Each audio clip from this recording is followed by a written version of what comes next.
Jadi tujuan pembelajaran itu A1 itu nanti dapat menggunakan taksonomi Bloom yang telah diperbaharui oleh Anderson dan Kraftwerk ya.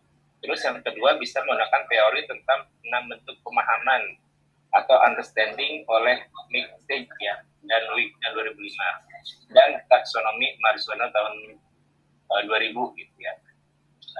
Nama A1 juga dapat mengombinasikan atau menggunakan taksonomi lain selama sesuai dengan kondisi atau karakteristik mata pelajaran. Terkait bukti penilaian ini, jika seorang siswa mencapai pemahaman, ia akan menunjukkan dalam satu atau beberapa jenis pemahaman. Kemudian yang kolom yang ketiga yaitu berisi kegiatan atau aktivitas pembelajaran yang akan dilakukan oleh guru dan siswa untuk mencapai tujuan atau pemahaman. Oke, mungkin ada lagi yang akan perlu kita diskusikan. Nah, itu yang saya tanyakan, maksud saya kalau yang sekolah mitra saya kan pakainya kurikulum Merdeka ya, gitu. Tapi di situ ada bahasa Arabnya. Ada, emang ada pelajaran bahasa Arabnya. Berarti ikut kurikulum yang di situ ya. Oh, berarti ikut yang ke sekolah mitra. Berarti ya gak apa-apa, karena kan kita memang target nasional kan tahun depan hampir semuanya udah kurikulum Merdeka, maka kita, karena memang kita pun mau tidak mau ya harus belajar. Iya. Harus tahu juga. Saya juga masalahnya juga belajar untuk mengajarnya yang di tahun ini masih K13 gitu, Ustaz. Makanya masih belajar untuk buat yang kurmernya ini gitu. Berarti Pak sebenarnya kalau untuk modul ya, Ustaz, ya? Kalau untuk PPG ini sih kembali ke A1 ya di sekolah masing-masing, karena kan orientasinya adalah tempat kerja masing-masing. Kalau di tempatnya mungkin masih K13 berarti pakai RPP. Kalau ternyata di tempat kerjanya sudah kurmer berarti pakai modul. Untuk format modul itu di LK 2.3 itu aja Ustaz, itu tabel di atas formatnya. Ya. Ada tuh di formatnya poin-poinnya apa aja harus ada di modul. Ya. Atau ada tuh di atasnya. Jadi ya nanti dituangkan berarti untuk Ustazah Afifah ini nanti goalnya adalah modul ajar ya. Modul ajar itu boleh kita bikin sendiri atau boleh kita ditambah dengan misalnya kita dari internet kita set boleh tambahan.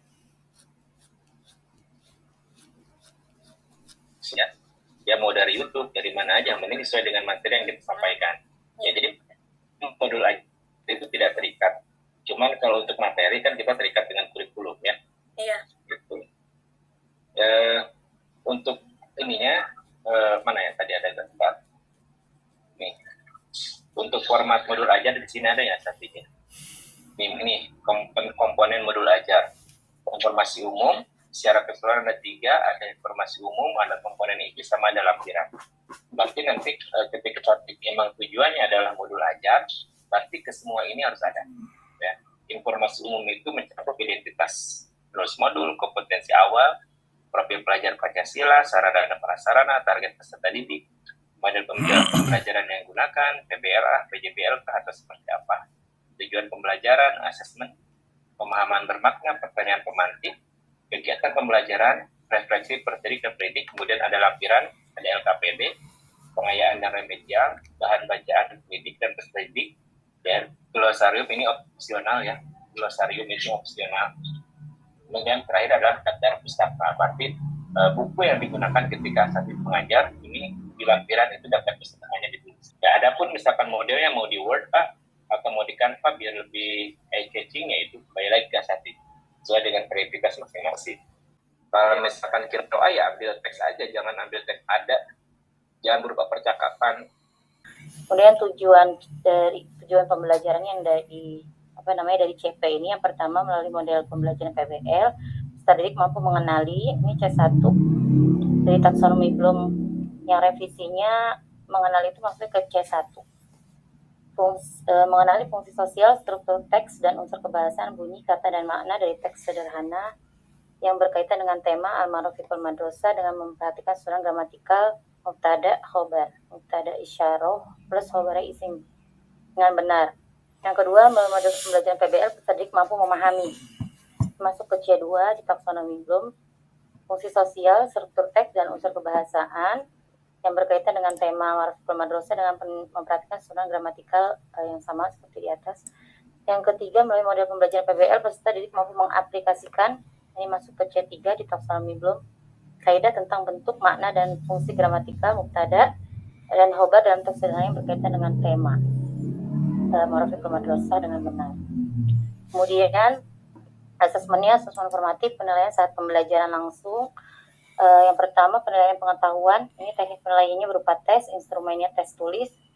Yang kedua, penilaian keterampilan, menyajikan hasil penyelidikan mengenai fungsi gramatikal yang tadi tersebut, yang berkaitan dengan tema yang tadi tersebut dengan tepat melalui diskusi, kelompok, dan video. Kemudian yang ketiga, penilaian sikap menggunakan teknik observasi dan instrumen jurnal sikap tentang profil pelajar Pancasila yang tertanam meliputi 3 dimensi, yaitu mandiri, kreatif, dan gotong royong. Nah, ini di sini saya belum membuat bentuk asesmennya gitu ya, maksudnya dalam bentuk tabel ya biasanya kan. Ini belum sempat. Ya, kemudian yang selanjutnya, kolom selanjutnya kegiatan belajar dan asesmen formatifnya ini berdasarkan sintak PBL. Yang pertama, pemberian rangsangan atau stimulasi. Tadi diberi stimulasi atau rangsangan dengan cara menayangkan video tentang Maruful Madrosa dengan susunan gramatikal melalui tayangan LCD proyektor. Kemudian peserta didik mengamati dan guru menstimulasi dengan memberikan beberapa pertanyaan sesuai dengan video yang ditampilkan. Kemudian yang selanjutnya, identifikasi masalahnya setelah diberikan video, distimulasi dengan video dan pertanyaan. Kemudian anak-anak mengidentifikasi masalah, peserta didik diminta untuk memberikan jawaban sementara berdasarkan video yang ditayangkan dan simulasi pertanyaan dari guru. Kemudian selanjutnya pengumpulan data, peserta didik secara berkelompok melakukan kegiatan mengumpulkan data atau informasi dengan cara menggali informasi dari video yang sudah ditampilkan. Kemudian guru memberikan lembar kerja peserta didik dan peserta didik membaca petunjuk LKPD atau lembar kerja peserta didik.